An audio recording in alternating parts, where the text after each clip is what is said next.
Well, Matt, I understand that, like, you know, Matimio hasn't always been your handle. Like, obviously, I had screen names before I was level cap. I just think it's weird that you chose Small Balls as your handle before Matimio. It's just like, out of all the names you could have chosen, your Small Balls was the way to go. I liked marbles when I was younger. Small balls, right? Small Balls. I liked all the different kinds of marbles. Cat's eye, your jade, all of them. Yeah, that used to be like the game. Now kids are into. Have you heard of Beyblades? You can't tell me Beyblades are still a thing. Yeah. Wait, they're still a thing? So wait, they were a thing when you were? They were. They weren't really a thing, but they existed. Okay, no, they're still a thing. Like my son is into them, and they play them, and they're like hardcore about it and stuff. Okay. Yeah, cool. But they're like, yeah, marbles. Screw that. How about like death dreidels or whatever the heck you want to call them. To be clear, I wasn't really into marbles either growing up, you know. Yeah. I'm not that old where I needed to find joy from literally glass marbles. Yeah. Well, I mean, they were all the rage at one point before we invented better toys and whatnot. The internet. Yeah. Well, welcome to the podcast, everyone. Welcome to Level With Me. We've taken a week off. I got the flu, and I don't recommend it. Not my favorite week. It happened, of course, right in the middle of all this fun Battlefield news and all this crazy stuff going on. Wanted to talk about it so much, but we've saved it for today, so now we get to get into it. If you guys want to support our podcast further, you can check out our Patreon in the video description and watch our podcast recordings live, plus a post-podcast show.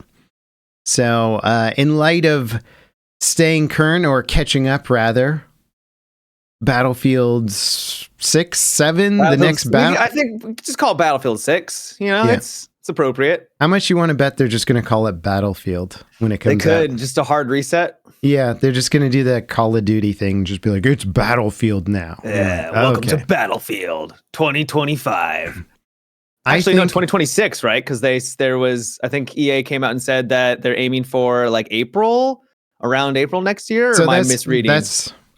It can come. So they said it's launching within their fiscal year 2026, which I think, or 2025, which can be as late as April of 2026, but it doesn't mean. Yeah, it means they could still hit their holiday season window if they wanted.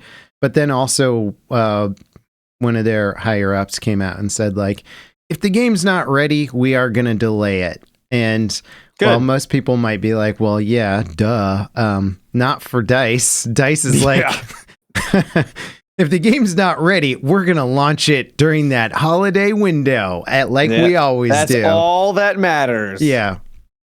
So, I mean, they're saying all the right stuff, right? They are. Everything we saw was what most players are looking for. Yeah.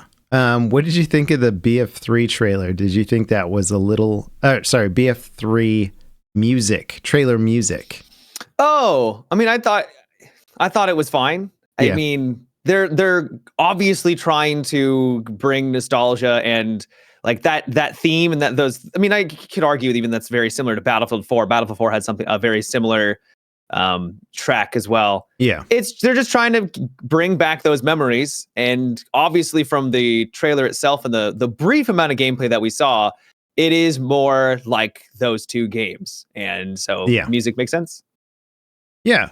I thought it was a little, I mean, like, they're clearly trying to cater to the old school fans, which is funny to think about because I talk to a lot of people who play Battlefield now, and so many of them never played BF3 because BF4 was a big introductory game for a lot of people because it was like big on consoles and it had Battlefield 3 was like a big step up from Bad Company, but Battlefield 4 is when Battlefield kind of got put on the map, I'd say, in terms of like the overall player base.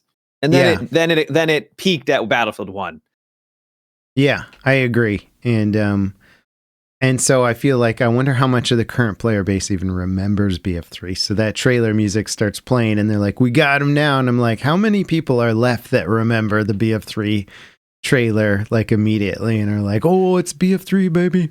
I mean, I didn't recognize it as being Battlefield 3, like just by like the first listen. It was just like that. Okay, that's Battlefield. That's the Battlefield noise that I'm used to. Yeah. And so that's all that really mattered to me. Mm-hmm. I think it's funny. I was writing a script today talking about it, and it's been over a decade since we've had a proper modern military Battlefield game. You know, that focused on a military that was like present time, not future tech, not from the past. Like, it just seems wild to me that it's been that long before they're like, hey, you guys want to revisit the most popular theater of war that we've ever done for our game? Like, yeah, okay, fine. Over a decade later. I kind of argue that 2042 is modern, but I get your point. There's a couple of futuristic gadgets in that, but it's all intents and purposes is a modern Battlefield. Right, but the didn't vibe do a great of job with it. I agree. I do agree. I agree. The vibe was like, let me hack and weather satellites and all that crap, you know? Yeah, but those weather satellites are like in the background kind of a thing, you know? Sure. And then you're fighting in Seoul, Korea, and it just doesn't look like a war game. It doesn't, it doesn't. It was pristine. Yeah. It was literally just a pristine map. You're correct in that most of the mechanics are more or less the same thing, but it's still not like this thing that looks kind of like the Gulf War or whatever that BF3 was going for. Yeah. So that's really exciting. Thematically, I think they know what they're doing. They're going back to the basics. I think a lot of people were reassured when they saw that trailer because it reminded me of, do you remember that big trailer for Battlefield 3 where they shot a rocket at a building at a sniper's nest and then the side of the building just crumbled? It gave me really like kind of those vibes where it's like, okay, all right, this is next level. Granted, that was like 12 plus years ago at this point, and you'd think longer than that, dude. Yeah, we think we would make some advancements since then, but I'm here for it. Yeah, I'm like cautiously optimistic, right? Which is like, okay, theme check. You guys have got it. This is what we've been wanting for. It's not really that hard to guess. It's been pretty obvious. I hope they don't play it too safe because they said they have more people working on the franchise than ever before. And usually when a big company says that, that means zero risk, no risk taking, guys. We're spending more money than we've ever spent before, which means we need the safest product to give us a return on investment, blah, blah, blah, blah, blah. And so if they just give us a basic Battlefield game that doesn't do anything particularly new or exciting and is like, here's kind of a BF3, BF4 type game, I might be a bit disappointed with that at the end of the day. Just because I've spent 1,000 hours in both games, you know. Well, that's the reason why I don't want a Battlefield 3 and 4 remaster, because I've played those games, as you said, for 1,000 hours. Like, I get all these comments from like, I just want a remaster. It's like, I don't. Like, like cooler graphics are fun and all, but we've been there and done that. So I do also hope that there is something fresher. They've already showed off that destruction is going to be a big component of it. We see things flying around and the wall obviously crumbles. Hopefully destruction isn't that insane. Because, like, if you shoot an RPG and, like, the entire face of the wall just falls, like, your map is going to be gone in, a couple of minutes. So I'm assuming that was just kind of done for the trailer, or maybe that was like a single player moment. I want to talk to the guy who did the stucco for that building, by the way. I mean, you throw one pebble at the thing and the whole facade comes crumbling down. Like, I get it's an RPG, but still, like, that was wild. Yeah. So I'm hoping that they take destruction to a more nuanced level, where more of the map is interactable. Maybe there's like micro destruction where you can maybe use smaller arm fire to open up little holes, or, maybe an RPG won't take out the entire wall and you can have more like dynamic holes that are scattered around instead of your like pre-assigned ones that just happen if you touch this part of the wall, right? Yeah. That's kind of what I'm hoping for. But at the end of the day, I think that the thing is like when you say they play it safe, a lot of these companies they play it quote unquote safe, but then the game that they deliver like doesn't do anything like new or interesting, but it's also not usually done very well either, where it's just kind of like right? Like so I'm okay with them necessarily like playing it safe because I want them to make a Battlefield 3 or Battlefield 4 style title. I obviously want them to do more than just that, but you know, get down to the basics, make sure that those are amazing, and if you can do that, I'll probably be a happy player. Yeah. What you know what I'm so curious about is that the dynamics around like what people are playing nowadays have shifted so much since like the heyday of Battlefield. Yeah. And DICE has been grasping at straws trying to find the new thing to like put Battlefield back on the map now for years, basically. Since BF1, I would argue, you know. BF5, they tried their Royale experience, and then they kept pushing that, and then... Yeah, but see, like, stuff like that just kind of felt like it was tacked on, right? Like, yeah, no, I know, but I'm saying is like... the landscape has changed a lot in terms of what gamers are looking for and what they're spending their time with. And yeah, I'm just curious to see if they go too traditional, is it even going to be interesting enough for the modern gamer, you know? Yeah. It's really hard to predict because like what will people be interested in? And that's why I feel like trying to trend chase will never really work out in the end because game development takes so long these days where it's like, oh, it's Battle Royale now. Well, it's like, yeah, you could make the Battle Royale game, but by the time the game actually releases, it could be petering out, right? Which we've been seeing lately. You know? Can trend chase, but you have to be really quick about it. You have to be very quick. And usually these larger companies seem to struggle in that respect. You know, they can't do that. So the thing is I wish more companies would have their creative vision, trust in themselves, make a fun game, and then deliver upon that. Kingdom Come Deliverance 2 is not necessarily doing something like insanely different from everything else out there, but it has its vision. It's trying to do something particular, and it does it very, very well. And that's enough to make it right now probably my current game of the year. It's February. That doesn't say much, but you heard it here first, folks. It's an incredible game. But when you get down to it, it's basically all those other RPGs you've played over the years, but in its own flavor that's just done exceptionally.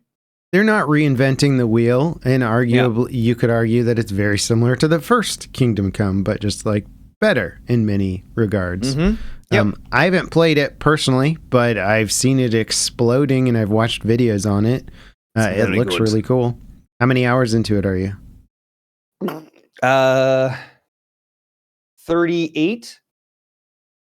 37 hours. Dang. So are you like fully knighted at this point, or like what's the deal? No, you're basically just still hauling sacks around. I'm not even kidding. Yeah. Like I do have armor now. Some guy's like, see that pile of manure over there? I need that over there now. And you're like, all right. Was that going to take me 3 hours to shovel this manure? All right, you got legitimately, you will have quests that will be like, hey, I need your help to go move sacks. And you move sacks from point A to point B. I like it, man. Hey, someone's got to make the medieval simulator, and these guys are doing it, and they're just like, we're going to do it better than anyone else, you know? Well, they don't really have any competition, so they've got that. They do have that. How's the sword fighting system? I was watching videos, and it looks pretty cool, like in terms of... It's cool. Yeah. And there's like perfect blocking. You've got perfect dodging. I haven't really touched the dodging, so I can't really speak on that. I've just been parrying. And then they've got a master stroke system. So you're perfect. Master strike system, master stroke. I can't remember what it's called. Yeah. You, for the most part, you're going to start off by just trying to perfect block, which when you see a little symbol pop up, a green shield, you hold or you press your block button, and then it'll allow you to do a riposte real quick, and that will allow you to hopefully, get some damage in. Everyone has stats in this game. So if you fight like a peasant woman on the street with a sword, she's not going to block a goddamn thing. She's going to die. If you go against... Sounds like somebody has experience with this situation, man. No, I was just trying to give an example. I've never, no. I am playing Henry the Great. You're like, what are you going to do? You're going to block my great sword with your stick, woman?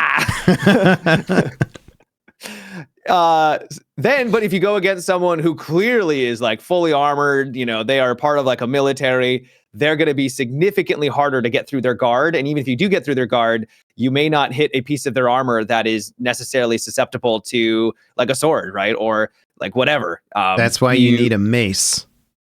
Actually, maces are really good for that, because if they have plate is much more effective at taking out players, or not players, but NPCs that are wearing that armor type. So you have the riposte system, then you have to, if you want to use a sword, you can do the master strike system or whatever it's called, where you need to, you know, that same green shield that pops up that I just said? If you attack from the opposite direction of that at the same time that shield comes up, you'll get a master strike, which will guarantee a hit. It'll hit them, maybe not a ton of damage, but it'll guarantee it. So you have to kind of walk this balance of when to parry. Are you putting your weapon in the right spot? Are you hitting them from different angles, because you can position it top, down, left, right, all that. And it makes it entertaining. Is it the best melee combat system ever? No. You'll have moments where you're right next to a guy and you should be hitting him, and it just like your weapon just kind of floats around. You're like, what's even going on right now? But it's I've noticed when they disengage from combat and then you're just like swinging at him and the guy's like walking away and you're like, okay. Yeah, that's cool. It can be a little strange at times. Yeah. But it's good enough. And I in my opinion, it's better than Kingdom Come 1, because that one was like really obtuse and confusing and felt really janky. I personally think it's better, but admittedly for me, it's not really the reason why I'm playing. The game, for me, is really just the role playing and the story and the characters and the interactions with everyone that you talk to. You have to like let your horse graze after a while. No. You do have to feed your dog though if you have a dog. Oh, interesting. Can the dog run along with the horse and all that stuff? Yep. Yeah, the dog can actually be really powerful. They can, if you're really struggling against an enemy, you can be like sick them, and then they'll like jump on, and then you can get a couple of strikes in when they're getting bit by the dog. And it's cool. Nice. How I assume there's horseback fighting and stuff like that. There is. I wouldn't really recommend it, but you can do it. It's just, if you thought melee combat on the ground was maybe a little janky, good luck doing that on a horse. But I haven't really tried it, so maybe I want to be the guys that are like the two horses that carry the net between them, you know, and then just like net people as you net people. Yeah, that'd be fun. I don't think that's a thing. No, but if you went back in time, yeah, sure, yeah, why not? Well, I'm just saying, like co-op, you know, like all right, net the village, be sick. What for me personally is so impressive about it is incredibly immersive, and at the beginning it kind of just feels sort of like a standard RPG where you're just talking to people and you're going around and you're conversing, and you know you at the beginning of the game you meet this lovely woman, she helps and heals you, and then you go off into the world and you're like, oh, it's an adventure. But then you start to realize you can just talk to pretty much anyone and they'll have a story, and you'll learn about something, and then that will be like a breadcrumb where maybe it will lead somewhere, or maybe later on that little bit of nugget of information will come up in a later quest. You're like, oh, I kind of remember someone mentioning this. This world just feels so alive, and like that event that they talked about was so monumental to this small little town, because of obviously not a lot happens in a small little medieval village, that of course people would talk about it, and then you learn about that thing through the actual quest itself. Yeah. The moment that I was kind of blown away is there's apparently 2.2 million lines of dialogue. Yeesh. Or words, 2.2 words or something. It is nuts. I had a quest where I needed to talk to a blacksmith. He told me to go talk to a woman. I went and talked to that woman. She then told me to go somewhere entirely different.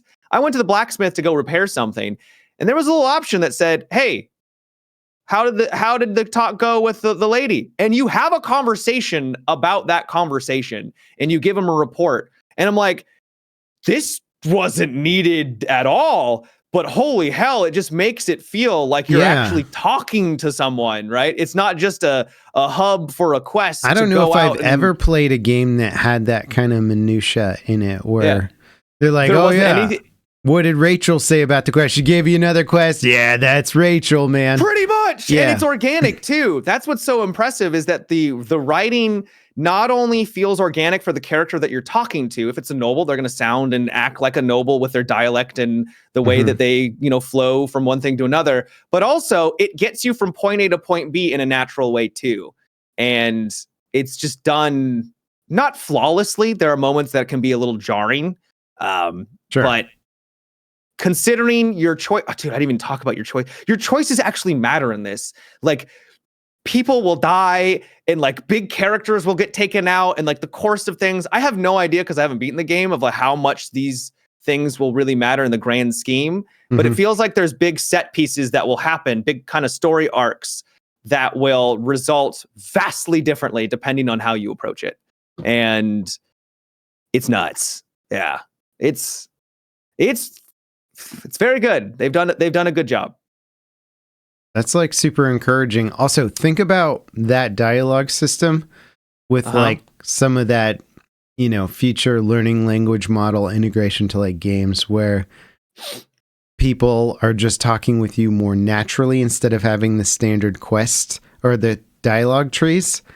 And instead you're just like, hey, have you seen, a bandit guy come running through town, and then they just respond to you naturally. But that's the thing, is that they kind of already do that. I know what you're referring to. That could be the next level, right? Where you physically actually talk to them, right? Where you are, and so that could be. But this game, when the person says like, hey, I need you to go find this person, and then it gives you like literally sometimes like 6 options of like, who are they? Where are they? All these different things. Do you have any gum? Yeah, literally. It's nuts. Like the amount of detail, and it's all spoken. It's all dialogue. You go up to a random villager when you're trying to find someone, and you'll be like, "Hey, have you seen Bob?" And like, "Oh yeah, thought I saw him by the river next to Steve." You go talk to Steve, and he's like, "Oh yeah, I just saw him. He's right over there." Right? Like you go through the entire village, and everyone will have something to say about the person you're trying to find. Yeah, and it's nuts. It's a lot of work. I'm just thinking about the spreadsheet nightmare that game must be. But I can't even imagine. Yeah, it's very impressive. I know I'm kind of gushing right now. It's not flawless. It does have some bugs that have really pissed me off. So that can be annoying. There was one bug where a character didn't like spawn in, so I couldn't progress the story. There was one where there was a door I needed to get past, couldn't go past the door. It was impossible. It literally just completely cut off the quest. I could not continue. There was a main story one where I needed to kill a bunch of people, and there was a couple of dialogue options before it where potentially if you were successful with them, they would surrender, but I failed all of those. I reloaded it multiple times to try to get them to have it succeed, and it never succeeded. And then every single time I fought them, like 10 guys jumped me, and there was nothing I could do. Like, it's a game where it's 1v1, it's tough. 1v2, hard. 1v3, you're not coming out of it, right? So like 10 guys, there's nothing you can do. So I was like, this is a main story quest. What's going on? I reloaded the game. I exited out, reloaded it, and all the characters that were supposed to help no longer died as quickly, and it was a stomp. I completely wiped them off So I was in this loop of like loading it back up and not having any progress, thinking like, what am I doing wrong? And it was a glitch. Yeah, that sucks. Yeah. So especially if someone got stuck on there, they're just like, I can't figure this out. Yeah. Well, that sucks. Can you like Geralt style bed the villagers and stuff like that, You can, maybe not to, I don't know, because there was a woman that we came across, and we got saucy way faster than I thought we were going to get. And so it seems like, it depends on how you want to approach it. Though there might be like some taverns that you can do that too. I'm not a guy that usually goes out trying to bed everyone, so all right. I couldn't say. You play games the way I play games. I'm like, where are the ladies at? I guess not. No. Yeah. Reminds me of that like old D&D sketch where the guy's just like, if there's any girls there, I want to do them. Yeah. Yeah. It's like his objective in every town. Okay, if there's any women, we got to do the women. Mm-hmm. Well, that's cool, man. The game's doing huge numbers right now. Yeah, it's doing really well, and I think it deserves it. It's an impressive game. It's cool. It's fun that these games kind of, because Kingdom Come Deliverance the first one came out quite a while ago, didn't it? It's like quite a long time ago. Yep. It is a unique concept in that nobody's really tried to go that deep with just a medieval style game. Usually they're like fantasy too. Yeah. Because you're right, it's just a medieval game. It's not fantasy. There's no dragons that show up, right? To have a bombastic moment. It's just little Margaret wanting you to go help her with her, her problem. And you go help her with her problem. And you're like, why am I entertained by this peasant's issues? But you are invested because they helped you and you want to help them now. And it's slow. I don't want to act like this game is a fast-paced battle royale of action. You'll spend literally hours just talking to people and walking from point A to point B with an occasional, like, maybe confrontation here and there. So I don't want to make it seem like it is a very action-oriented RPG. You can maybe make it that way depending on your play style because you're... Yeah, I'll make it that way. It's interesting. The whole village fought me, Matt. Yeah, right. They didn't fight you? Right. And you can do that too. If you want to, you can be a bandit and you can steal and you can do all these things, right? No witnesses kind of style vibe, right? Though if you do have witnesses, they will arrest you and they'll brand you. And if you then do it again, they'll actually like put you on the gallows and they'll kill Henry and then you'll have a game over screen. Like, that's sick. Yeah, it's cool. There's so many like little details and intricacies, and your choices matter and the way you approach, and there's reputation systems between like villages and they'll start to recognize you. And but it is slow because it is a medieval game. It is not medieval fantasy. Yeah. Is everything in like Old English as well? How heavy is the language? No, it's more like modern. Like you'll there's not doth thou. No, it's they speak like normal regular English. Yeah. Check out that. Some might be a little bit more flippant and regal, but for the most part, it's normal English. Okay. Yeah. Just curious, man. And written well. Yeah. Well, I mean, I think that it seems like that's the core key to the whole game, right? Is that it really is like a richly written game with lots of characters versus the most action-packed, crazy, intense experience. Yep. Speaking of games that go kind of above and beyond in terms of detail and authenticity and stuff, have you noticed that Red Dead Redemption 2 just broke its all-time peak player count? I heard it because it went on sale recently, right? Yeah. Now people are just like, oh yeah, this game's amazing. Did you notice? Yeah. That is still one of those interesting games that stands out from the crowd in terms of just like being unbelievable in terms of how far they went with everything. It's often referenced in like games that animate everything, that have like animations for everything. And sometimes I feel like it's good to like go back and remember just, hey, by the way, this game that came out not that long ago is still kind of the best that anybody's ever done of this type of genre or this type of gameplay. I can't even imagine how long that game took to make. They've got tree cutters where they chop down the tree and you actually see the progress of the tree, and then it falls down in the forest and it has an animation and everything, and then they chop it up. It's like they didn't need to do that. Yeah. You don't need to do that. But they did. Yeah. They did it. Everything in that game is like that, where you're just like, some dude was like heading the project and was like, well, we need to see that. We need to see how that works. Like, wait, you can't just have a tree fall down after one chop. Were you kidding me? Like, no, we got to animate each chunk coming out. Like, what are you going to just like skin an animal with a generic animation? No, we're going to research how to skin every type of animal that you would find out in the wilderness, and we will animate it. Yep. Dib's not having that job. Somebody's out there like gutting tons of animals. I'm like, oh my gosh, pretty brutal. Or even like mechanical stuff where if you shoot holes in your boat, it will start to fill up with water. Yeah, slowly. Stuff like that. That is pretty cool. Yeah, I know. Yeah. And you're like, that's not even necessary. It's not. Like, it's not necessary at all. This game would have been great without that, but you added it in there. And you know what it's funny that game is blowing up right now. I think part of it also is because like people are just like, I want GTA 6, bro. I just need something. Yeah. But I also I don't know if you gave a recommendation, but you talked about it, and I went and I watched American Primeval while I was sick with the flu in my fever dreams, laying there binging that show. Incredibly brutal. Yeah. Like every episode, you're like, how many people are we going to kill today? You know? I think I warned you that it was like really brutal. Yeah.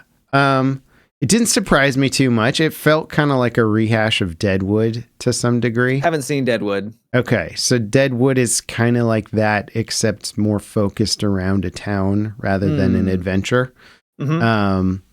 And it's incredibly brutal. You know, it's just like, yeah, there's laws as far as we can enforce them, which we can't really. So there's not really laws. Do you see my criticism now? I'm like, if this is actually how it worked, how did anyone even make it out west? Like, how did it, like, everyone just is dying? Like, who survives in this world, right? Yeah, I know. You have to be like the most badass person on the planet to survive. And even then, then you're probably not going to make 50-50. Yeah.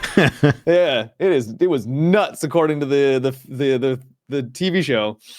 Yeah. Well, and I wonder how much those shows are super embellished in terms of like. I'd like to think that they're I hope so, because I mean, like, dear God, even the people who are like the God-fearing people are like monsters. You're just like, all right, is anybody here good in any way whatsoever? Yeah. It was okay. I don't like the actor Taylor Kitsch or something, whatever his name is. The main guy. Yeah, I've seen him in a lot of stuff, and he always just... That's fair. He just whelms, always. I thought it was a little cheesy at the end, and the woman kind of annoyed me, because he kept giving her advice, and then she didn't follow it, and it almost got everybody killed every single time. And then you're like, at what point are you going to start following his advice? Please just listen to this, Matt. Yeah, I hear you. Yeah. And then finally, she starts following his advice after only the worst possible things you could ever imagine occur from not following his advice. I'm like, oh, okay, that's what it took for her to be like, I guess I'll listen to him. Yeah. I guess I'll listen to the guy who knows how to traverse this horrible landscape of Native Americans, French, like pelt traders, whatever they are. We've got like the crazy Mormon militia, the U.S. Army, and then just like anybody in between who's just looking to kill you. Let's not follow his advice. I'm from New York and I'm a strong woman, so I'll just do whatever I think is in the best interest. Admittedly, you know, she lives in a world that is very brutal, and no one's going to look out for her. Or she probably lived in an environment where, you know, people aren't going to look out for her best interest. And so she has to be, you know, strong for her child. But so I kind of get where she's coming from. But yeah, there was a point where I'm like, come on, just listen to the man. He's clearly trying to help. Yeah. So I hear you. Yeah. Yeah. It was entertaining. It wasn't, I wouldn't put it up there on like a top recommendation thing, but no. I really like stuff that follows that period. Whether it's the West or even the East Coast, just like early America and like settling and the brutality of it. Like, it's always fun. But I can't say I've seen too many shows that have maintained a good quality from start to finish. They usually start off with like, oh, this is fun. And then like you get totally sick of it by the end. Yeah. Yeah. I enjoyed it. I thought it was fun, but yeah, I agree. It's not like a 10 out of 10. It was a fun show. Yeah. Yeah. It was fun. I mean, man, you're right. I was entertained. Who the heck would want to, how did the West even get settled? Right. It's like pure insanity. If that was even remotely close, you really had to start establishing, which I think it was a huge exaggeration. Yeah. Or you just stick close to any settlement, right? Like why on earth would you take a trail going anywhere? Somebody's just hiding in a bush to kill you and take everything that you own. Like, yeah. It had a scene in it, an ambush scene in it. No spoilers. There's plenty of ambushes in the whole show, but it kind of reminded me of that Leonardo DiCaprio movie where he fights the bear. What was bear? That? Yeah. I can't even remember. Can't remember the name of it. The White or something like that. I can't remember. I don't think that's it. Okay. I'll look it up for you. Okay. The Revenant. I was close. The White. I was thinking like the White Snow or something. But anyway, yeah, you're good. The Revenant had that amazing opening scene where they get ambushed and people are just taking arrows through the necks and stuff like that. And it's total chaos. And boy, oh boy. Yeah. Some of the fighting back and then the scalping too. I remember that scene though, but it's so over the top because you're following the main character or one of the main characters, and then like every 2 seconds, someone in front of there's like, blah! They're just getting shot. I'm like, how are they alive? Like, what do you mean? This is so over the top. So it's a show. Yeah. Oh, for sure. It was all very choreographed action, but it was a well shot sequence of it was insane intense. Brutality and like scalping and all this craziness. So yeah, fun for that. If you want to see Netflix throw a whole bunch of money at a Wild West show, this is the show to go for. Yeah. I enjoyed that. That's mostly what I did while I was sick. I didn't play a lot of games. I did download a game that I was telling you to download called Beyond All Reason. Beyond All Reason. Is that the strategy game? Yeah. It's basically a remake of Total Annihilation from the 90s or whenever the heck that game came out. And it's good, man. It's like free. It's totally free. There's like a huge team now that's kind of like developing it. Yeah. And they just keep making it better and better with like every patch and stuff. I think I played it quite a while ago, and playing it again, it just looks better. There's so much stuff to do in it. And I've been teaching my son how to play it, which is kind of funny because I'm like, I think I'm teaching him how to play a game that I literally was playing when I was his age. When you were a child. Yeah. And he loves it. You know, he gets to build stuff and send robots at each other to fight each other. And first time I experienced a real-time strategy, boy, I was all in. I was trash. But I was like, you're telling me I can make units here and then I can send them out, and then, you know, each unit has their own strengths and weaknesses. I was vibing. Yeah. And they give you tanks and robots and jets or whatever, and you're just like, what? They all shoot each other. This is so cool. Yeah. So like Jeff's got the bug now. He's like, asked me every day if we can play that game. He's like, can we play that game? Can we play that game again, Dad? Yeah. So it's cool watching him get into it. And I bought him his own little mouse, like, cause he's small. He's a small guy. He tries to use my mice, and like I have this big old vertical mouse thing, you know, he can't. Oh yeah. It's a bit of a behemoth. Yeah. Yeah. So I bought him this tiny one, and he's like, he's got it down now. He's like, oh yeah, I'm gaming, bro. And he probably says just that too, because he's a kid, bro. I'm gaming, dude. Bro is back with a vengeance. It's pretty intense. He calls my wife, he calls her mommy bro sometimes. I'm just mommy bro. I'm just like, oh, okay. It's time to stop, little one. He calls his sister bro, which is hilarious, of course. Everybody's bro. Yeah. It's like, dude. Oh, yeah. Well, dude, bro is a pretty common phrase in our household. Bro, dude, bro, come on. Did you have a chance to play any Sniper Elite? No, I was not in the mood to snipe the Germans, the Nazis. Yep. I keep calling them zombies, man. I can't do it. That's okay. Yeah, it's fine. Yeah. So what? Have you been? Oh, check this out, though. Oh. Sniper 3. Look at that. Sniper 3 Ghost Warrior or something? I don't know. Oh, never played. So it's basically DLC for Sniper Elite 5. It's called Sniper Elite Resistance, but uses like the same engine. It looks basically the same. Yeah. All same mechanics.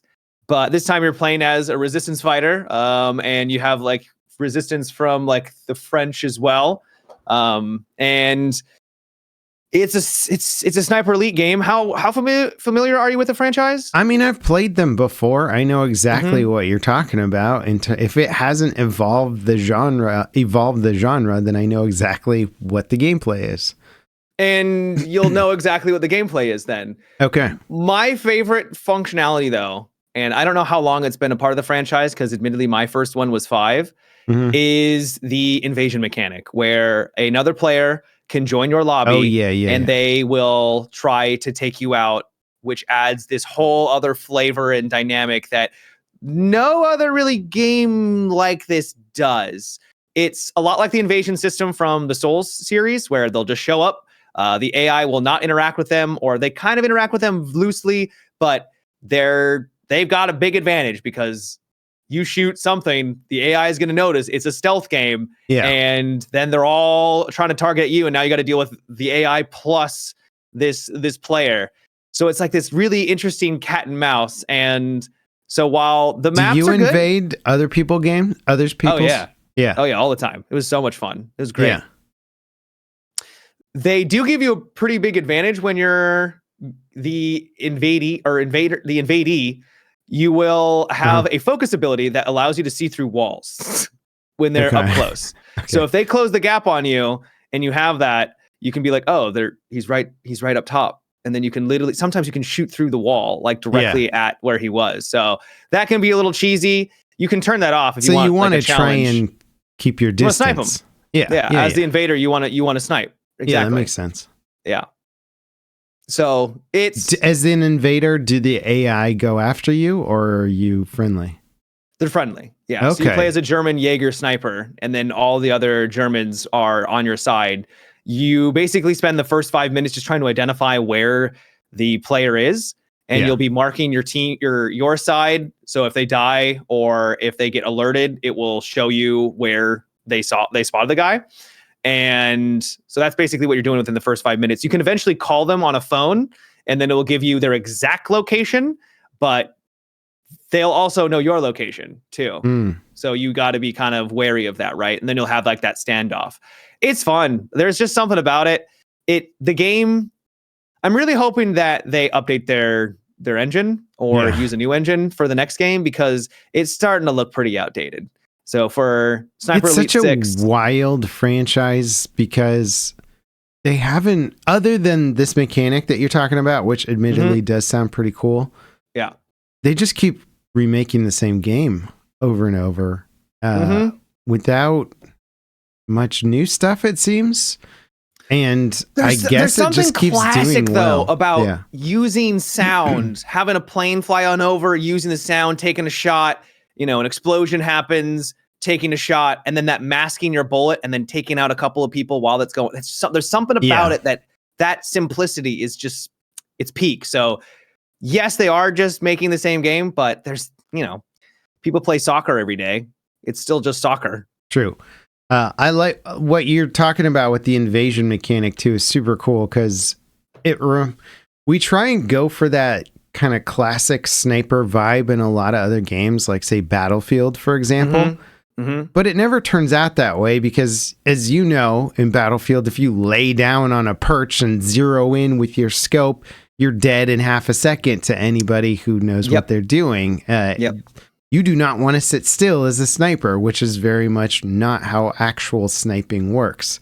So most games are horribly off the mark when it comes to creating a more authentic feeling sniping experience. And this sounds like one of the few games that actually has multiplayer technically now, that can create an experience that looks or feels much more authentic, where you're picking a perch, definitely closer to it. Yeah. If you turn on the authentic mode, which makes it much more challenging, it will show, once you zoom in and mark someone, it will tell you how far away they are. And then you can zero out to where you think you might need to be. So like 200, 300 meters. But then there'll be a top part that will show the wind. And so you have to kind of like see where the wind mark is, line it up with your zero, and then so you'll be aiming literally to the left of them, of the target, and then you'll get a headshot. So it doesn't look like it should land. If you were playing any other first-person shooter with sniping, it looks like you're completely missing. But because you've lined it up with that arrow, it's tough. But once you actually start to get into the rhythm of it, it's so satisfying to just nail those shots. That's really cool. Yeah. Well, good for them, man. Good for them to, just dial in that genre. Keep dialing it. But yeah, like, can you imagine that one on like UE5 with all the bells and whistles turned on and stuff? Like, dope. Yeah. I don't know how successful this game has been for them. It's on Game Pass. And so as a Game Pass enjoyer, enthusiast, it's like, I'll play it on Game Pass for a couple of weeks, which is usually what I did. Microsoft makes a solid deal for Game Pass. They'll get their payout.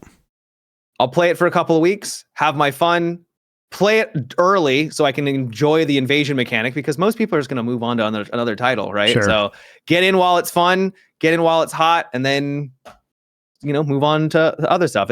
They've got a little bit of a grind to it. You can unlock certain perks and do challenges and stuff like that, but it's kind of one of those, play it for a while and then you're out. Yeah. So I see you got into Monster Hunter as well. Monster Hunter Wilds beta, yeah. Yeah, man, the visuals in that game look insane. Like they do look insane, but unfortunately, it comes at the cost of frame rate. Matt, have you gotten your 50 series yet? I mean, come on. I do. I do. I just need to plug it in. Yes. You say you have it, but you haven't plugged it in yet? I haven't plugged it in. No, I was hoping that I could get a brand new PC, and it's becoming very challenging to get the parts for a brand new PC, unfortunately.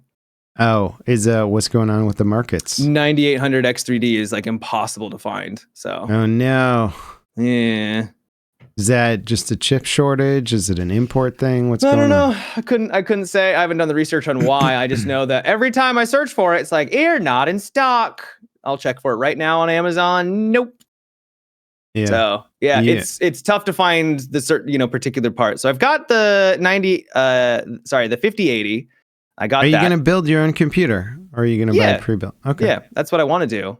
But I might just have to be like, screw it, because Monster Hunter is coming out in less than a month now, and I want to make sure that I've got a rig that can run it reasonably well. Yeah. And the 5080, even though my CPU is like a 5950X, it's, it'll get the job done. But yeah, the 5080 should help out a lot. Yeah. Well, you can at least pop that 5080 in your current PC. It'll take you like 5 minutes. Yeah. And you'll get some nice FPS. Yeah. So that's what I'm thinking about doing. Cool.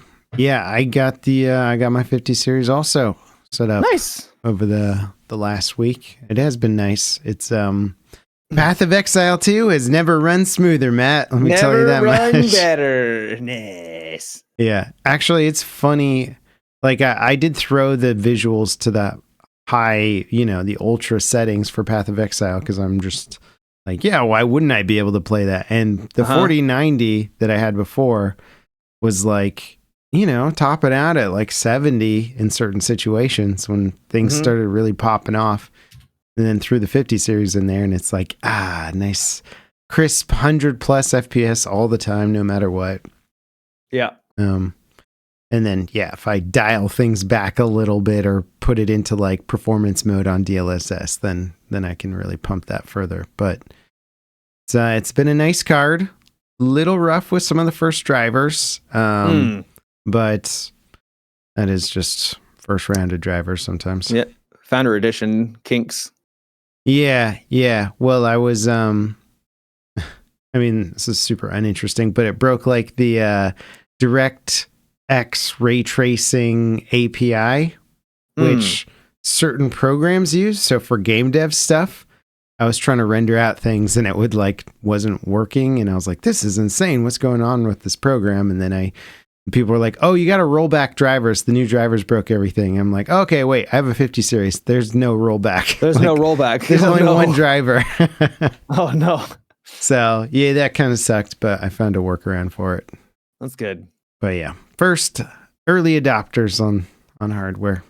Yeah, when you're on the top, those cutting edge can have some edges to them. Yeah, no, I think I'm going to get a lot of sympathy from people in chat about my... I'm sure you will, yeah, because it's like impossible to find these cards.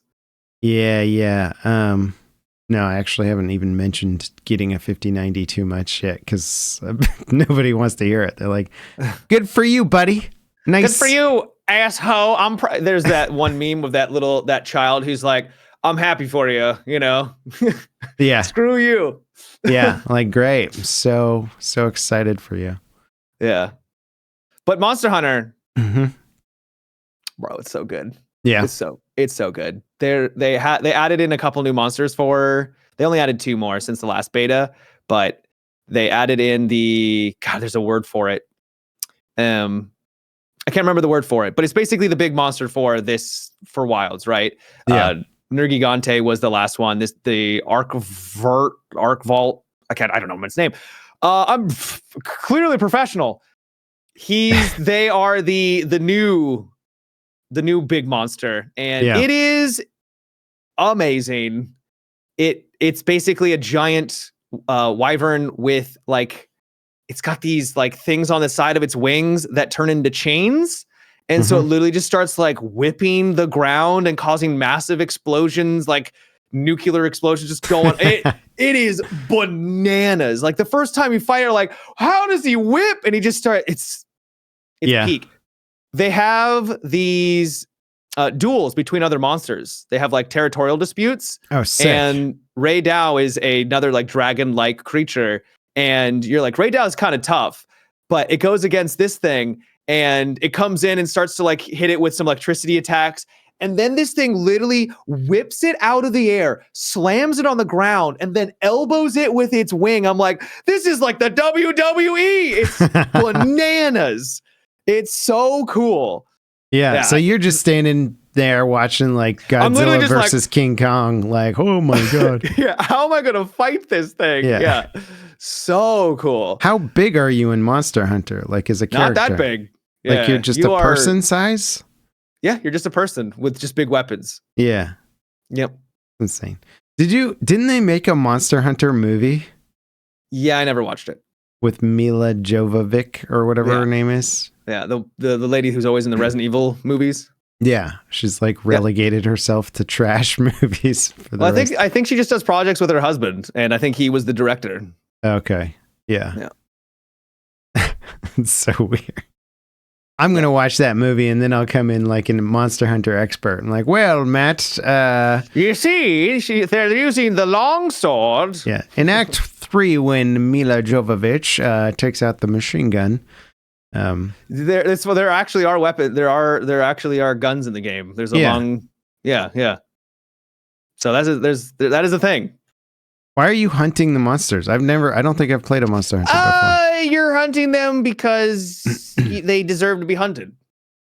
I mean, are you trading their essence you use or something? The actual mechanics of it is that you hunt them for their resources, their hide, which you turn into armor. Maybe their teeth or their tails can be used as weapons. Couldn't one of these things outfit a city or something? You'd think so, yeah, but unfortunately, no. How do you get them back to people? It's carefully. You just carry them with a rope. Well, you don't actually care. You basically carve their body. I mean, it's a game level. You're not actually putting them on your back. Well, I mean, I need some consistency here. You send a mouse out to take down a buffalo. How does it bring the buffalo back to feed the people? In pieces. Yeah, and then you kill one monster, and then the rest of the game is trucking its parts back and forth. It turns into a Death Stranding game, basically. Funny enough, so there's a mechanic where you can trap the monster. If you trap it and then you tranquilize it, you can basically have it go to sleep, and then you capture it.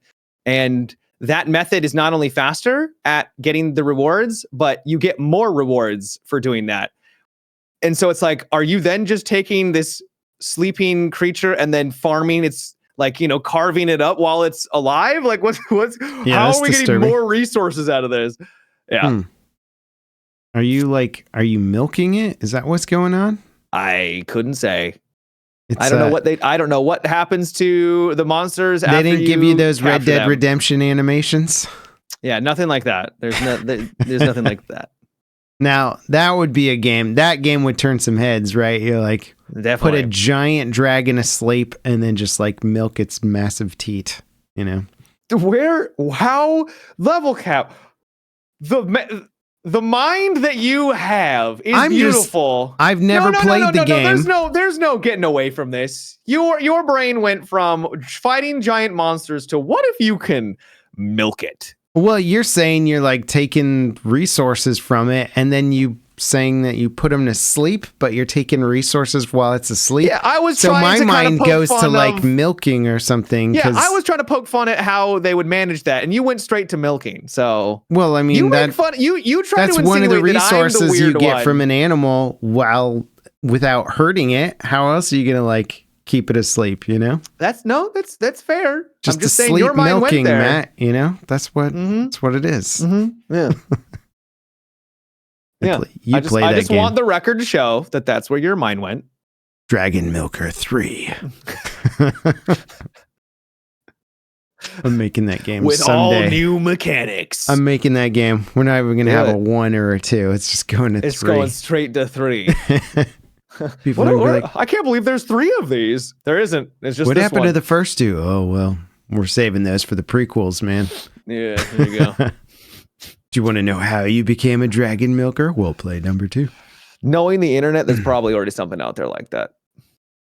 Yeah, unfortunately. Yeah, there's sadly. The human race is very big. They've thought of a lot of things already. And the internet has connected them all together. And then yes, they have. In one place. Yeah. Yeah. Well, you play anything else? Yeah, because it's been 2 weeks, basically. I also played Orcs Must Die, Deathtrap. You ever play Orcs Must Die? I've watched it. I haven't played it. One of my favorite tower defense games. Absolutely adore it. Such a cute little game where you have orcs that charge at your core, and you're just supposed to stop them with funny traps where you launch them in the air, you burn them, you kind of corral them into like a little bit of a train, and all the wild things are pouring on top of them and descending from the sides. Things orcs are coming out of the ground. Orcs must die, level cap, and boy, do they die. Yeah. This one tried to be a roguelike, and in my opinion, missed pretty hard. Yeah. You can't roguelike everything, you know? Yeah. And I get why they try to do it like this, because they want people to be engaged for longer, right? I mean, technically, a tower defense has always kind of been like a roguelike. Yeah, but this one is like, you start off, you've got 3 missions, and the final mission is a boss. But the first mission is always super easy, so you're just standing there like, all right, orcs, get it. You're basically just waiting for the orcs to get to the end, because they walk at a certain pace. You can't speed it up. And so you're just standing there letting your traps just decimate them. And you're like, okay, now we're on the second mission. And the second mission is a little bit harder, but still pretty easy. And then by the third mission, you're actually having to like focus and like use your weapon and shoot them and take them out. And you have to do this every single time. That's a problem. Like if you look at any other roguelike game, usually the build-up phase at the start is like kind of about planning your build, and you're still doing meaningful things where you're like, it's not the most challenging part of the game, but I want to do it perfectly so that I'm maximizing for the end game or whatever the roguelike is. So if this one, you're saying there's no real challenge at the start and you're just kind of like going through this monotonous process. Yeah, that sucks. That's bad game design. I completely agree. Yeah. Completely. It gets, kind of fun later on where it does become more challenging. And then if you beat like the third boss, it will give you a challenge mode where you can up the difficulty to make those early missions like harder. But as a solo player, if you start bumping up the difficulty, it becomes the point where like they have a bajillion HP and you physically just don't have the resources to take them out by yourself. Like you physically cannot do it. You do get this currency, skulls, by the end of a mission where you can then spend them on upgrading your traps, which is just annoying because not only are there not a lot of traps in this compared to the previous titles, there's not a ton, which is a letdown. But then you have to like spend all these resources and just bumping up your traps so that they're better, so that you can actually do those harder missions, which means you have to go through those easier missions to get to the hard missions so you get enough resources, because the early missions don't give you a lot of resources. Yeah, so it's just a grind. You're like, what am I doing? Why am I grinding for this? I want this just to be fun. I don't want it to be a grind, yet here we are. So Yeah. Unfortunate. I was a bit let down. Hopefully they'll convert back with the next title if there is a next title, you know. Yeah.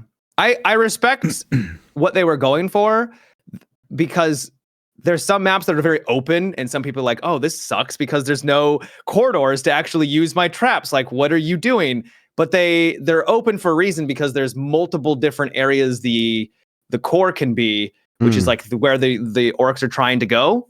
So it means each time you play on that map, it can be different. Okay. Right? It's like, it's in this corner instead of that corner. I need to now completely change my strategy so it's not the same thing every single time. So they have a couple of those maps, but then they have like a bunch of others that are just the same. So it's a mixed bag. Yeah.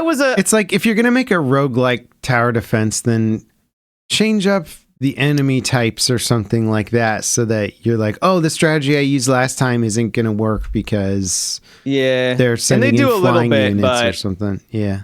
Not that interesting. So I put a decent amount of time into it, and it's and your tower defenses, man. You've been Age of Darkness recently. Now Orcs Must Die. Bro, I just play games. That's all I do. I don't have a life. I do like tower defenses. What are some of your? Actually, that's what Jeff and I were playing in Beyond All Reason. Is they have a game mode tower called defense mode. Yeah, raptors or something. These big dinosaur creatures attack you, and so you're just building. And what's cool about the game is, like, if you know what you're doing, the economy can just scale exponentially. Like it's really will grow at the speed that you can manage the economy, which, you know, I top out at a certain point because I'm not like some StarCraft nerd who can I don't want to APM the crap out of it. But it is cool. Like, you just keep getting further and further, and you're like, my base defense is impenetrable. Nothing's even making it close. And then it just keeps scaling, and you're like, oh crap, we need to build more like laser towers. Oh man, they're getting through. It's cool. It's not the best version of their mode, but the engine that they built for him, it's probably pretty cool though. Oh yeah, he's like in love with it. And what's cool about their engine is I think they custom built their own engine for the game. It handles tons of units really well, which has been, you have to. Yeah, it's been one of the Achilles heels of Total Annihilation and Supreme Commander games, which is like, they're really cool, impressive games that always tap out at a certain unit count. Like you almost always get there, and then the game's like, and it starts to slow down. And this one's handling tons of units, no problem. So it's cool. I think they figured out a few things, but there are some pathing issues with the game too. Like you start building the experimental units at the end, which are like, 10 times bigger than anything else you've ever seen. And you're like, oh wait, it can't drive through my base because I built all the paths to be big enough for normal units. So now I have to like delete half of my base so this tank can like drive through actually move through it. Yeah. Yeah. So there's a couple of issues. Which I guess are just me learning the game type issues, but it's cool, man. Nice. Tower defense is too addicting. They are fun. You think Orcs Must Die is like one of the best tower defenses? I like it. I like the other ones, like the previous ones more. They're fun, cute tower. It's just fun, cute tower defense game series. Yeah, I like them. They're fun. Yeah, cool. Don't know if I'd rarely recommend. If you're looking for more, I guess, then try the recent, but Deathtrap. But yeah, I'd go with the others first. Gotcha. I like ones that are like tech heavy, where you're like building up like giant like towers, and then they can like synergize, and you got economy and all that kind of stuff. That's fun. Yeah, I'm not a huge tower defense dude, so I don't have the best knowledge to compare it to others, but sure. True. Mm-hmm. Yeah. Well, with my sick leave, I spent a lot of time just like drooling and watching stuff. Yeah, drooling and watching stuff. It's pretty normal for you though, isn't it? Yeah, just drool a lot, Ended up I watched so much stuff with my kids because that's all I could do as a parent, It's just like, we go watch a show. Yeah. We ended up watching tons of Adventure Time, which, man, I still love that show. It's such a good show. Like, still haven't seen it. I don't know if you would like it, Matt. It's got a odd sense of humor, and you just kind of got to be in the right vibe for it. But it's definitely like half written for kids, half written for parents. We made it through a lot of Adventure Time, and I'm remembering it all. I'm like, dang, I think I watched like almost all of Adventure Time, like back in the day. That show's still good, solid. And then I started researching it. Apparently, they're making an Adventure Time movie right now, which I'm like super pumped about. I ended up watching Mulan, which I had never seen. But you've never seen Mulan? No, I think I just missed the window. I was a little too old for it. I can't be surprised. I haven't seen like WALL-E, and everyone makes fun of me for not seeing WALL-E. So WALL-E's really good. Yeah. Everyone says it's fantastic, and I just need to watch it. Yeah, it was fun. Watch Mulan with my daughter. And then, Mulan slaps. Yeah. And then just binged watch Gilmore Girls with my sick wife. As you do, you know, what's better than some Gilmore Girls? Dude, they don't make shows like they used to. We're like on season 2. There's like 30 episodes a season. I don't know. Oh yeah. It's just like insanity. They don't make them like they used to. Yeah. And like 20,000 episodes later. Yeah, we're like 50 episodes in, and I'm like, they've like barely made any progress with the narrative. Like, this is insanity. Probably because it's just a lot of fluff, and they're just trying to fill time. Yeah, it is mostly that, but it's fine. It's funny watching movies from like shows from the early 2000s where you're just like, yeah, these are kind of some offensive stereotypes and stuff. There's so much like anti-nerd humor in it, which is really funny to watch now. Yeah, constantly like banking on like dweebs for like in Star Wars and Star Trek and that kind of stuff. Yeah. Just like and like the dudes in it are always these kind of like macho, these kind of like really good looking macho dudes who also like read lots of philosophy and like Nietzsche and crap like that. I'm like, the stereotypes in this show are insane. Like, this is setting people up for like the wrong expectations in life. Yeah. And while we're at it, let's make fun of nerds, but I'm enjoying it. It's just funny. Have you ever seen the show Night Agent? Night Agent. I've heard of it. It's on Netflix. Yeah. Yeah. It was a fun ride. It's basically a show about a character who calls a certain line that's in the FBI, and this guy picks up, and it's for like super secret stuff. And then they get roped into this adventure where he has to protect her. And I don't want to go say any more, but that's all you can give me. Well, it's okay. Yeah. But you like it? It was recent? Fun. I enjoyed it. Yeah, it's got like a season 2. I haven't seen season 2 yet. It's not like the most well acted, but it's got like a interesting kind of story. It's kind of a little guilty pleasure where it's not like the best thing ever, but it's also not trash, you know? Yeah. Honestly, most of what I watch nowadays is guilty pleasure stuff where I'm just like, I'm not in the mood for some existential film about like our deep, dark history and blah, blah, blah. Like, just give me some like dumb characters that are fun. Kind of like 24, but maybe not to that same level where it's just like good pacing, interesting story, fun action from time to time. What I really appreciated was characters when they actually get hit. They get hit.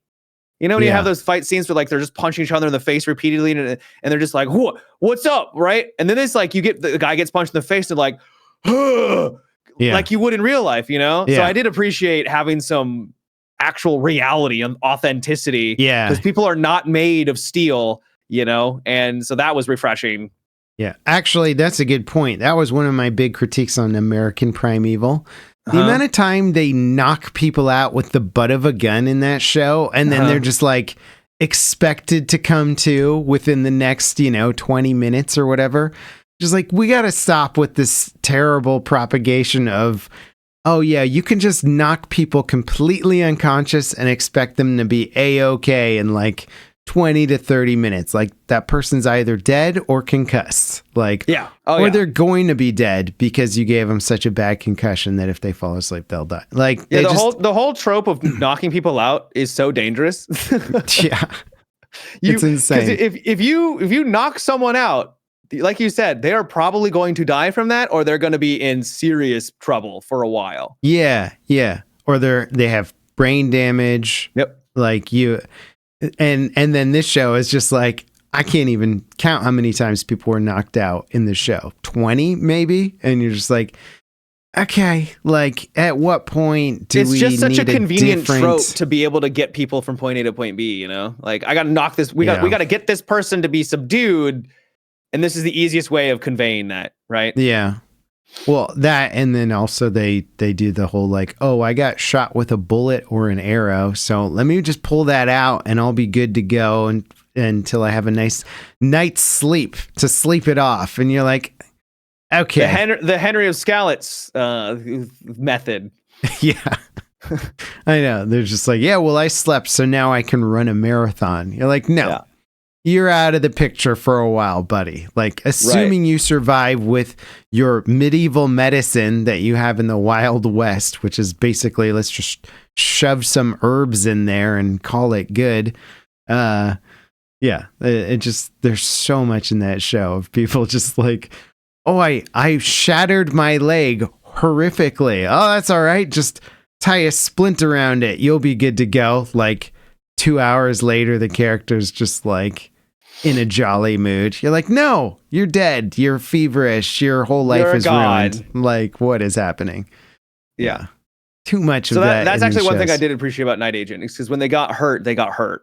And they bounced back like they do. Like, I'm not going to say, the entire rest of the movie or show, they're struggling with this injury. But at least in the moment, you can tell that it's having an impact on them. And yeah, it was nice. Yeah. Have you been keeping up with Severance, or are you holding off? Yeah, it's weird. It's weird. Yeah. It's crazy. It's absolute bananas. I have no idea where that show is going, but I'm here for it. It's exciting though, right? You're like, every episode, I'm like, what's going to happen next? Yep. I have not been keeping up because I want to binge it all at once, but I am quite looking forward to it. There's goats. Okay. Goats show up. Good. Yep. That's not even, I mean, like, out of all the craziness of that show, I'm just like, that's fine. Not even going to be on the top 10 weirdest things that happen, I'm sure. Yeah. Cool, though. It's fun. Great twists. Yeah. I'm looking forward to that future, It's like, all right, work, Charlie. Time to go, shut him off. And then, dude, that'd be so horrible. Bananas. It'd be horrible, yeah. Because like the idea of not having to worry about work and having like a separate you work, and then when you're home, it's you, right? So you don't ever experience the work yourself. But that's like 8 hours of your day. Like that's a huge part of your day you just no longer have. And you like, I guess your quality of life is now potentially better because you don't ever have to worry about that technically. But it's still like you lose so much time. Yeah, no, it never seems appealing in any of the shows that kind of portray these types of concepts. And you're like, who would actually opt in for this? It all seems bad. All the people are like traumatized. They have huge issues and they're trying to escape from reality. That's true. That's true. I look at it from like, no, I think I'd rather remember my work. And you're like, but... the people you meet, the things you do. Hopefully you're in a job but some people don't have that luxury. It's true. Well, I'll never severance myself willingly, Matt. But maybe unwillingly someday, Well, that's good because the government's not gonna. It's not gonna matter to the government if you sign the waiver or not. They're just coming for you. Yeah, we're all gonna get our little. What's gonna happen is we're gonna get our little chipsets. Our little Neuralink things. Yeah. And then there's gonna be a glitch one day, and all of a sudden, like an entire crop of people are going to be either turn into zombies. Yeah, or we'll all be locked in a multiplayer game where it can only end until like, one person's left or something. Jesus Christ. What was that? Why do you write a book? Why do you make a game out of that? Or just I should really be writing young adult fiction. You should. That's where it's at. Peak. Yeah. I mean, young adult fiction is pretty fun, though. You get to just have fun with the tropey stories, Yeah. Yeah. You reach like a certain point where you don't care, at least for me, you don't really care what kind of it's classified as, just if it's fun and good. Like, that's all I care about. Yeah, I think it takes a certain level of kind of, I don't know what it is. I don't want to call it maturity, but because I don't think that's what it is, but there's at a certain point where you're I would like, say that I it is don't a bit of need maturity. like, yeah, I don't need to read something that's kind of pretentious almost, or like Yeah. knows that it's a super intelligent literature. Like I'm fine reading some trash that I enjoy. It's mature in the sense that you are comfortable with yourself, where you don't feel like you need to have a certain front up, right? Like you're like, I can only read this because I'm a mature individual. I'm mature because I can enjoy whatever I want.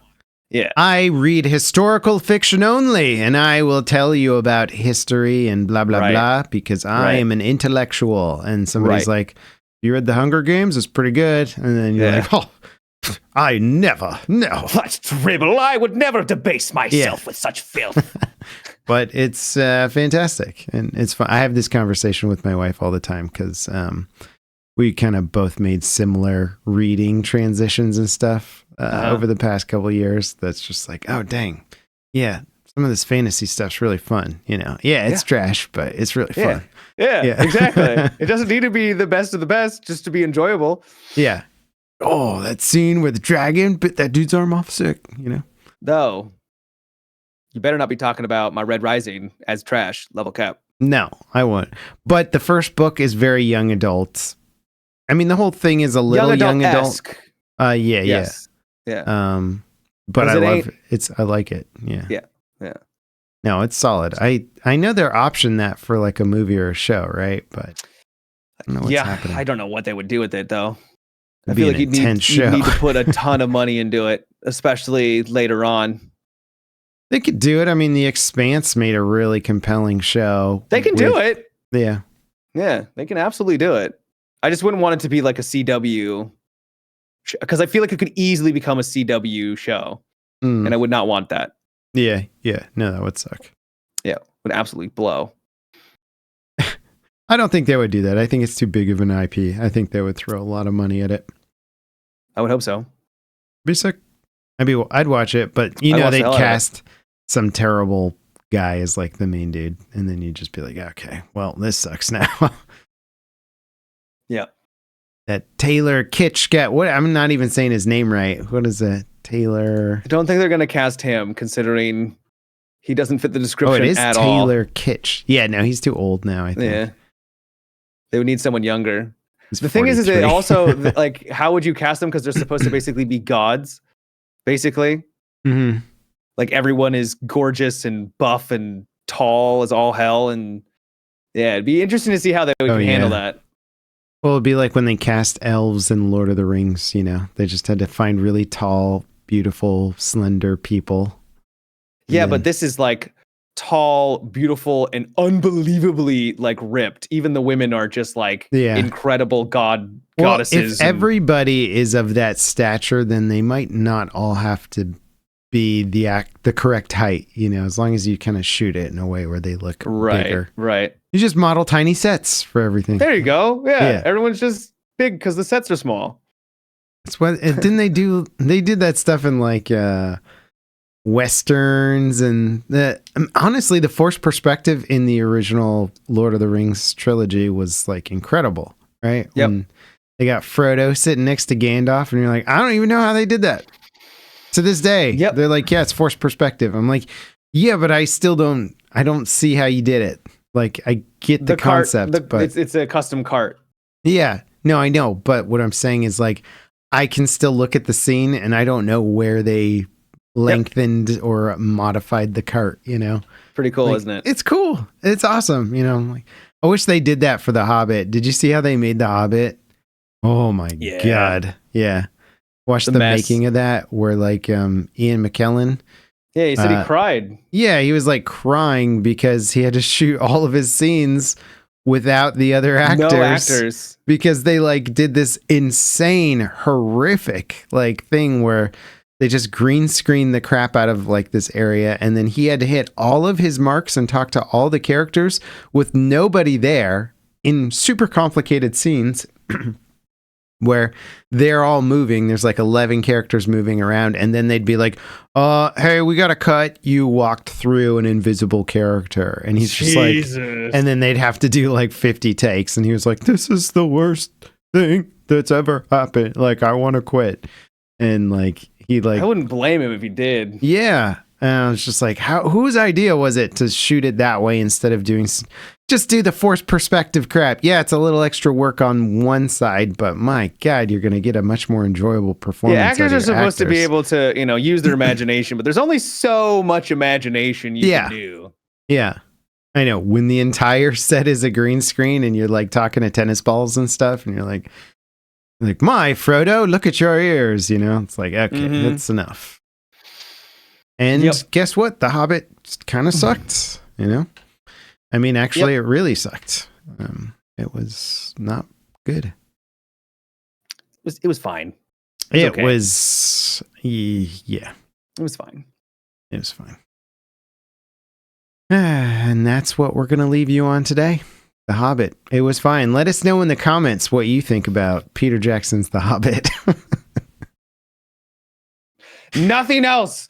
We don't want your Battlefield takes, your Sniper Elite takes, your Kingdom Come Deliverance. I want to know about The Hobbit. Did you know Guillermo del Toro was supposed to direct that? And it did, yeah. The studio just kept dragging their feet. And he's like, hey, I don't know if you guys knew this, but I'm kind of hot shit. And I can't sit around for like years waiting for you to like, okay, the budget or whatever. Figure it out. Yeah. And then he bailed. And God, that movie would have been amazing if Guillermo del Toro would have been very different. Yeah, well, I'm a big fan of his. Like, I'm not saying everything he's ever done is amazing, but I think he's an incredible director, and it would have been better than what it was. Almost guaranteed. Anyway, well, thanks for missing a week with us, guys. I am curious about everybody's opinions on Battlefield 6. Or 7 or the next Battlefield game. Yeah. I want to hear your opinions about it in the comments. Once again, if you guys want to support us on Patreon, check the video description. We will have a little post-podcast show for the Patreon members after this. And Matt's going to leave y'all with some extremely useful advice. So when you're playing Kingdom Come Deliverance, if you think a quest can only be tackled in one way, you're probably wrong. If you want to try tackling it from a different angle, there's probably a way to go about it. And I'll just leave you with that. Kill everyone. Yes, that would be another angle. Yeah. You could do that too. You don't have to help Susie find her lost teddy bear if you just murder the whole town. Yep. And then she'll have trauma to deal with. Well, somebody in the town took your teddy bear, Susie, so I killed everyone, and I didn't find it. It was Robert. Yeah, he took it from you. Yep. I mean, it's unfortunate that he was the last person I killed. We really could have saved some lives on that one had I started with him. But you know what? Here's your teddy bear. The ends justify the means. Exactly. All right, everybody. Thank you so much for watching, and we'll catch you next time. Bye-bye. Take care.